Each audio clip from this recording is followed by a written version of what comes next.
ప్రతిపక్షంలో ఉన్నాం కాబట్టి కేసులు పెట్టించుకోవాల్సి వస్తుంది.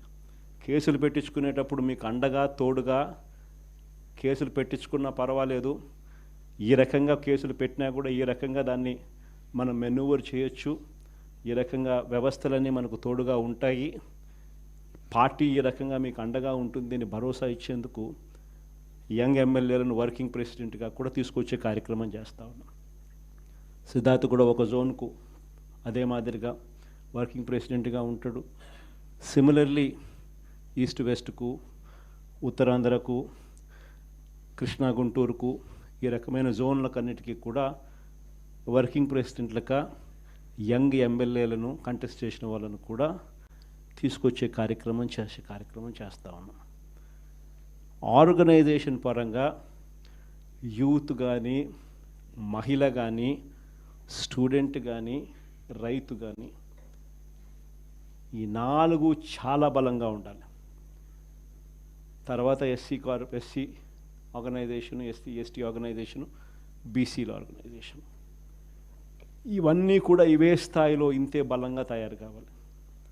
ప్రతిపక్షంలో ఉన్నప్పుడే ఇవన్నీ బలంగా మనం తయారు చేసుకునే వెసులుబాటు మనకు ఉంటుంది. వెసులుబాటులోకి రావాలి. ఆర్గనైజేషన్లో ఉన్న ప్రతి ఒక్కడు సోషల్ మీడియాలో ఆటోమేటిక్లీ ఎంపానల్ కావాలి. సోషల్ మీడియాలో మీ ఫోన్ అన్నది ఈరోజు యుగంలో మీ దగ్గరున్న గన్ను, ఈరోజు యుగంలో, ఈ సోషల్ మీడియా యుగంలో మీ దగ్గరున్న ఏకైక వెపన్, ఏకైక గన్ను మీ ఫోను. ఆర్గనైజేషన్ పరంగా మీరు దాంట్లో ఎంపానల్ అయిపోయి ఉండాలి. మీతో పాటు మీరు క్రియేట్ చేసి ఆర్గనైజేషన్ గ్రామస్థాయి దాకా కూడా ఆ ఆర్గనైజేషన్లో పార్టీ కావాలి. ప్రతి ఒక్కరి చేతిలోనూ కూడా మీకు అన్యాయం జరిగితే ఆ అన్యాయం నాకు జరిగింది అని చెప్పి మీరు ఆ మాధ్యమంలో మీరు చెబితే ఆ మాధ్యమం ద్వారా పార్టీ హైకమాండ్ మా దాకా కూడా తెలియడమే కాకుండా రాష్ట్ర వ్యాప్తంగా ఉన్న మొత్తం వైఎస్ఆర్సీపీ శ్రేణులందరికీ కూడా ఈ మెసేజ్ వెళ్ళిపోవాలి.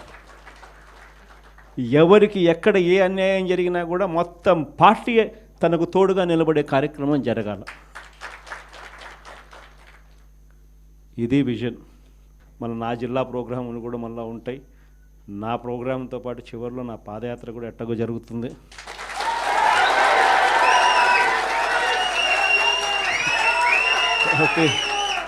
కాబట్టి ఆ టైం వచ్చినప్పుడు ఇంకా మీతో ఇంకా ఎక్కువ మమేకమయ్యే పరిస్థితి ఉంటుంది. ఇంకా ఎక్కువ మీ జిల్లాలలో మీతో పాటు కలిసి ప్రయాణం చేసే పరిస్థితులు ఉంటాయి. ఆ కలిసి ప్రయాణం చేసే పరిస్థితిలో మిమ్మల్ని ప్రతి ఒక్కరిని పేరున పిలిచే పరిస్థితి కూడా ఖచ్చితంగా ఉంటుందని కూడా చెప్తాను. ఈరోజు వైఎస్ఆర్సీపీకి సంబంధించి రాష్ట్ర వ్యాప్తంగా ఉన్న స్టేట్ కమిటీ సభ్యులు, అదేవిధంగా డిస్ట్రిక్ట్ ప్రెసిడెంట్లు, కాన్స్టిట్యుయెన్సీ